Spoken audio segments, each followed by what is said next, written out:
देशर सर्वोच्च न्यायालय ये राय देइछंती टीईटी उपरे कि समस्त शिक्षक माने टीईटी करिवे।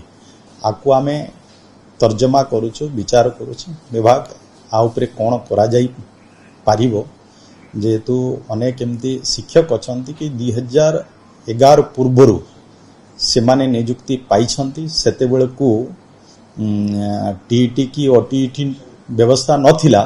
तार परवर्ती समय रे ये टीईटी ओटीईटी व्यवस्था हेची। टीचर को ये करवा आवश्यकता अछि जदि शिक्षक नियुक्ति हेबे तो तेणु आमे आकु निश्चय आमे टिके देखुछु, आमे विचार करिवो कोन करा जाई पारिबो। आ पाए भी आमे स्पेशल ओटीईटी रो व्यवस्था भी आमे करिथिले। दुर्भाग्यवशतः घटना घटिला जहा फल ओटीईटी एग्जाम हो पारि नाही, किंतु आमे परवर्ती समय रे शिक्षक मानक पय ओटीईटी करिवार भी व्यवस्था करिवो।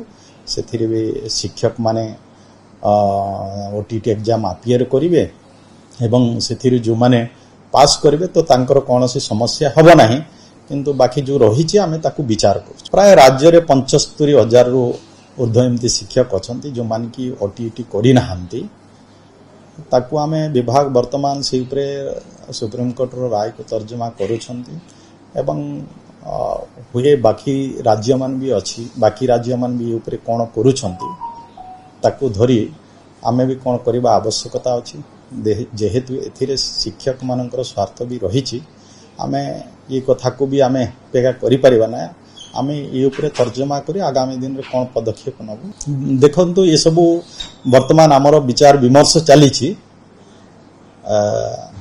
जहाँ निष्पत्ति अब सेतिरे आमे परवर्ती समय रे सुप्रीम कोर्ट जीवु, रिव्यू करिवु, रिव्यू पिटिशन फाइल करिवु। कोन से सब निष्पत्ति नेला परे ही आमे आपण मान को कहि।